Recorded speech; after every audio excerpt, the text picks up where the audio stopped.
Hey guys, thanks for coming back. Part 2, slammedenuff Gatlinburg / show prep. We're going to be going ahead and getting our gauges wired up here, and then we're going to be moving on to all our next fun goodies. So stay tuned. Hopefully we're going to keep this one under about 30 minutes or so. Remember, thanks for watching. You got any content, questions, or anything? Let me know.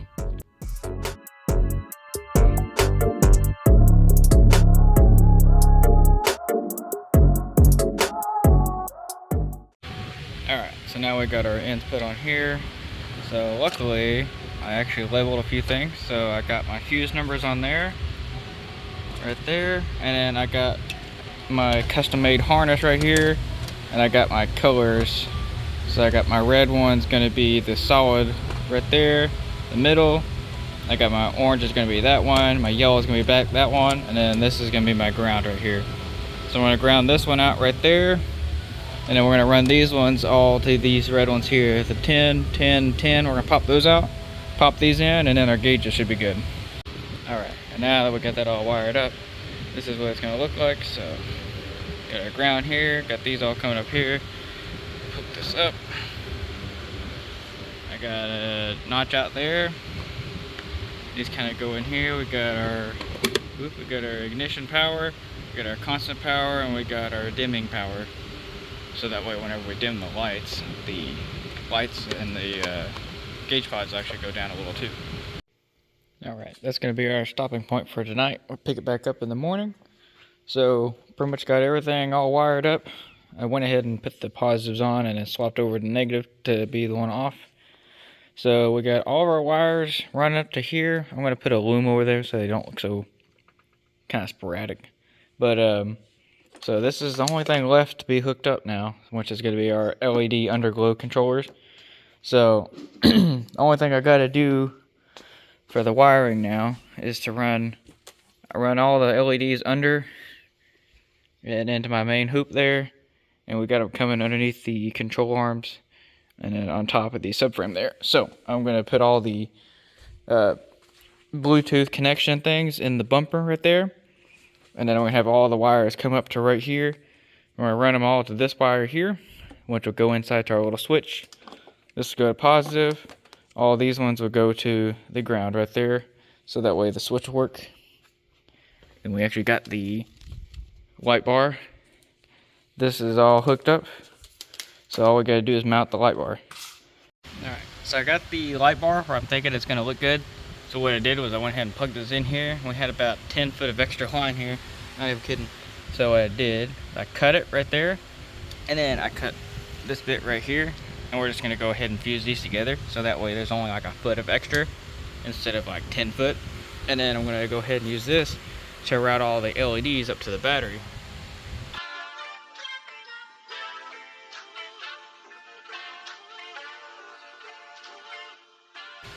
And then when we're all done, this is what it looks like. So we got 3 layers of insulation on there. And then I'm gonna go ahead and put an extra layer of tape just because this is gonna be right in the bumper and it's gonna get splashed a lot. I don't want it to get wet. This on top of that, like that. Put it taped up. Couldn't find any black tape that was in decent shape. It was all melted from being out here in the garage. So blue tape it is.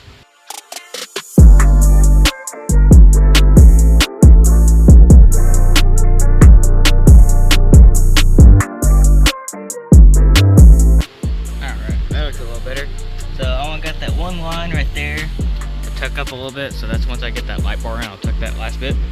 But we took all that wire out. I got this wire up here, so all I gotta do is hook this up to the negative and the positive of my switch here, and then that should be all the wiring done. Alright, there we go. So I kind of want to do a terminal at some point in time, because that's a lot of positive wires going there. But got our negatives going there. Our positive's all up there, everything's all wired up. Got our tube back in. Only thing left to do is to mount the light bar. Alright, what I'm thinking for this is that I might as well just go straight across right there. Make this into a 90 like that. And just drill in right there, and have that one just like that. Should be done. Okay, we'll scratch that. I found the original brackets that come with it, I think. I just put it like that, and that'll let me mount it and everything. That'll keep it the same height I'm wanting it at. I think that'll probably be easier. Yeah, I left this bit to last because I didn't really want to do it. But so fuel pump is down there. It's all-wheel drive. So the only way to get to it is to drop the whole subframe. The car is rusted in a bunch of spots. I've already broke a bunch of bolts on it. So all the videos I watched said that if you try to take the subframe out, you're gonna snap them all. So looks like we're gonna be doing the old janktastic, cut a hole right there to get to the fuel pump. So it's directly underneath there. So it's kind of annoying, trying to avoid it, but looks like it's what we gotta do. So I'll try to time lapse it best I can, but it's kind of weird space in here. So we'll get that going. Sometimes my genius frightens me. I was like, oh, look at this will fit right in here. There we go, now we got some light. Just all that plastic from the plexiglass. We're about to make a mess. All right, got the seats out. So looks like I'm gonna have to watch a video to make sure I got the exact spot, but it's gonna be right here where this bracket is, which is annoying. Here, let me watch a few videos and make sure we get this right. And you can see all my wiring for the other stuff over there.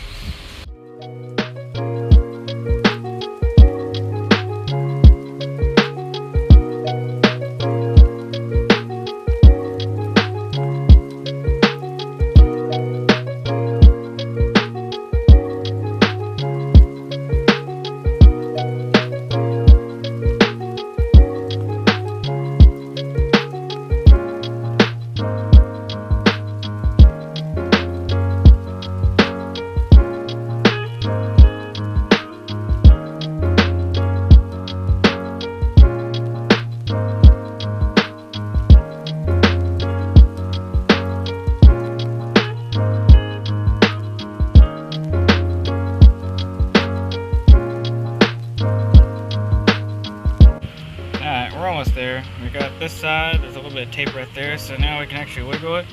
We can see we're right on the cap there, so all we're gonna do is keep going down that side. I'm gonna see if I can leave this bottom part so I can just bend it back. If not, I might have to cut that whole entire bottom part off, but I'm gonna try to see if I can just go down to here and bend that back enough to get to what I need to. Alright. Got our access hole. There's our cap. So all we're gonna do is unplug all these wires, get these all unhooked, pull that fuel pump out, and we'll swap it. Well, I was worried about it, but it looks like this line comes through here and goes up here. So when I want to change that line, I'm gonna have to take the subs and everything out of the car. I got a bunch of junk back here. I got all my daily stuff, all my cleaning stuff, oils, fluids, and big old subwoofers.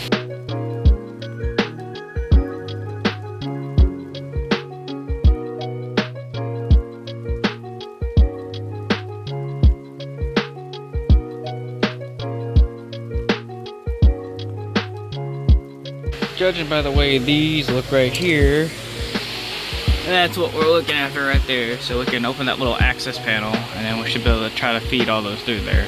Probably gonna go ahead and do the fuel filter while I'm at it too. Guess it's a good thing I checked that fuel filter. Look how rusty that thing is. It's gonna be a little bit fun to get in. I gotta get a clip right there and a clip on the other side, and I should be able to pop it out here. Luckily, the one in the silver car has only got like a couple hundred miles on it because I changed it like 2 months before it got crashed, so should be able to swap that right in. Lucky for me, on the silver Volvo, it's right there. So that makes it way easier to get on the silver Volvo. So we'll go ahead and grab that one off, and then we'll swap it over to the orange one.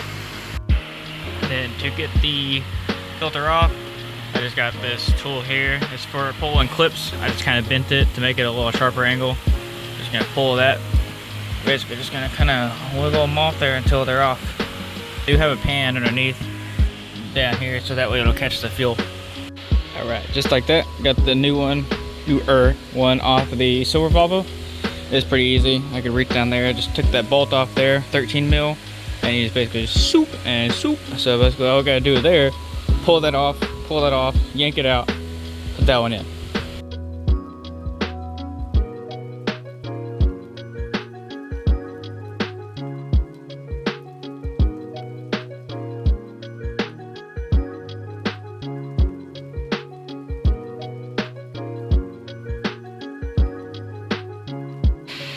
I thought this was going a little too well. I was trying to get that last quick connect off. I got that one off.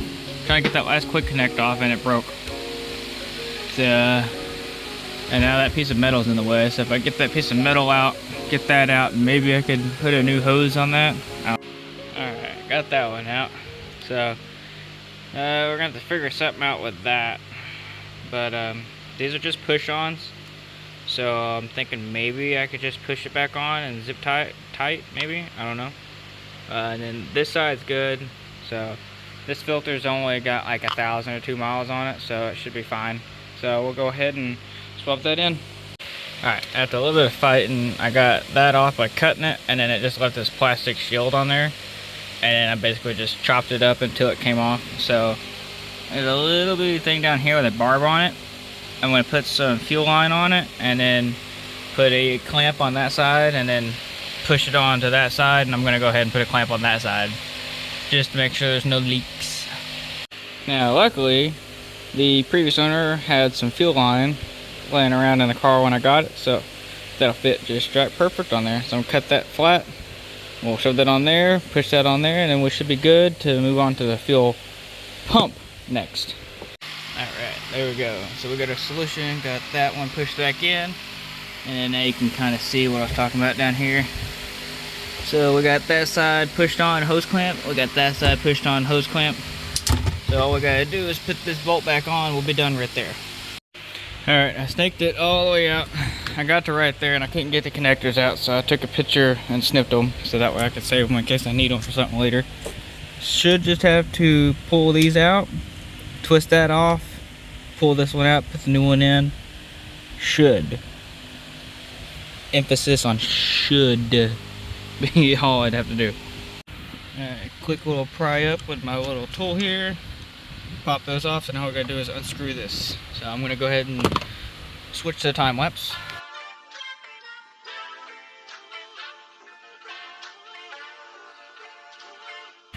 And so you wanna see a good filling? Yeah. I just filled any gas. I had just the amount of gas where it didn't spill over. Look at that. Whew, any more gas and it would have flowing out everywhere. And there we are. So we got our open tank there.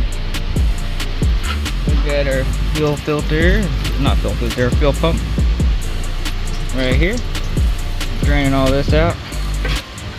Looks like we got a little bit of corrosion on it. It's just my fingers. It actually looks too terrible, so we'll just go ahead and get that new one in. Alright, this is pretty cool. This is the first time I ever actually put in a fuel pump. So just took the wrapper off, so that's for the float. It's a piece of wood, looks like. Gonna make sure that's facing down, and then I gotta grab the rubber ring from there to put on here, seal it up, and then we just slide it in.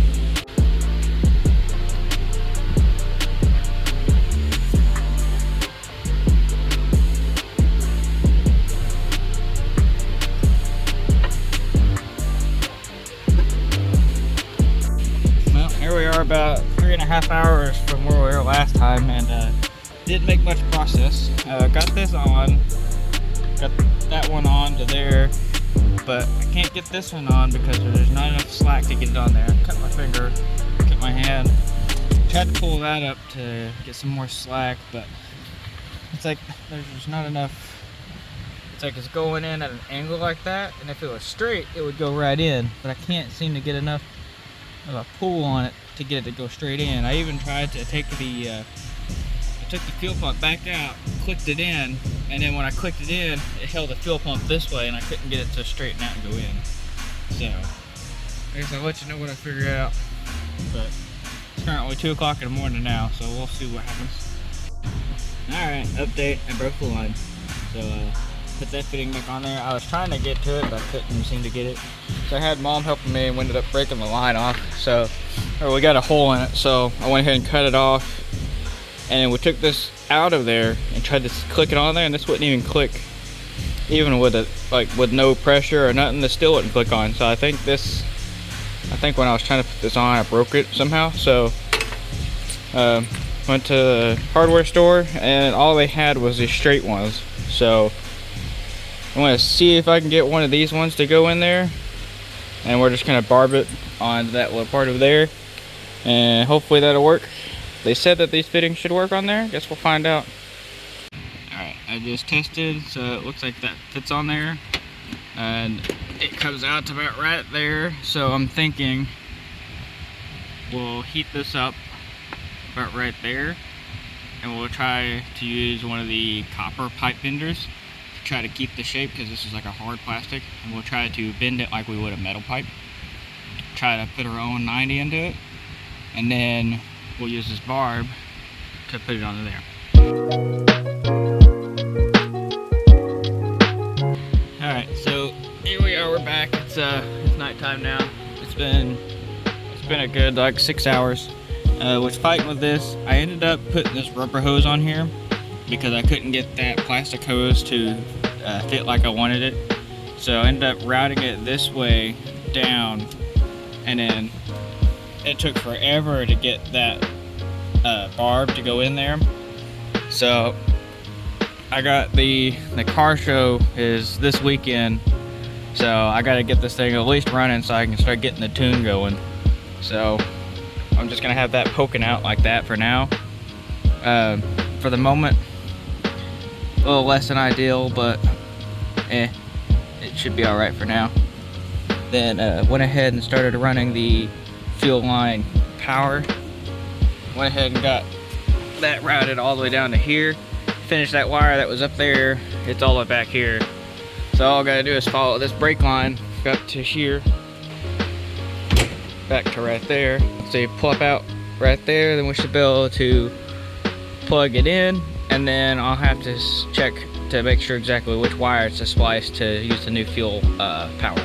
Theoretically should be good to start it, so fingers crossed. Alright, just like that, we got the wires pulled up. So we got a relay here, we got a fuel pump wires here. So what we're gonna do is we went ahead and cut this connector off. We're gonna take all these grounds and the ground from the relay, and we're gonna ground it right here. And then we're gonna take the red from this one to the yellow from the relay, and we're gonna take our blue from the relay to the red from the stock pump, and that'll be our power on switch, and then we should be good. Alright, so that's got that all hooked up. That's got that all hooked up. I'm gonna leave it undone just in case there's a fuel leak, because would rather be able to see it instead of something messing up. So I'm gonna pop that battery lead on. Hopefully nothing spontaneously combusts and blows up, and then we're gonna put the battery tender on it, and then we're gonna try to see if we can prime it.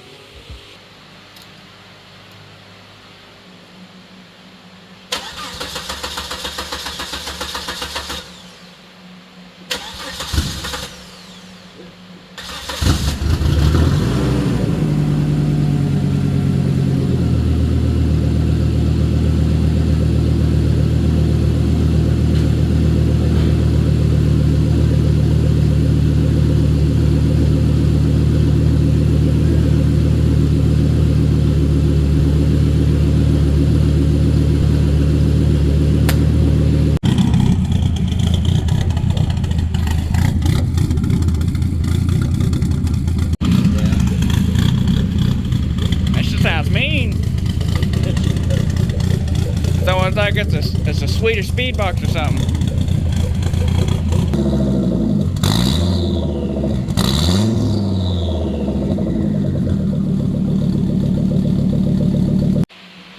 The LEDs work. Sheesh. I'm not sure which color to go with. I'm thinking blue. The orange doesn't quite match. And the light bar works pretty good too. And it's a good time to test it. It's probably not going to go that far because it's up on jacks right now though. But, shoo! It's almost like I knew something about what I was doing. Oh, and then look, this works out like I was thinking too. The license plate blocks it from going up. Yeah. So I'm not going to drive with it on the road, yeah. But if like someone was walking by, you wouldn't blind them in the face. Yeah.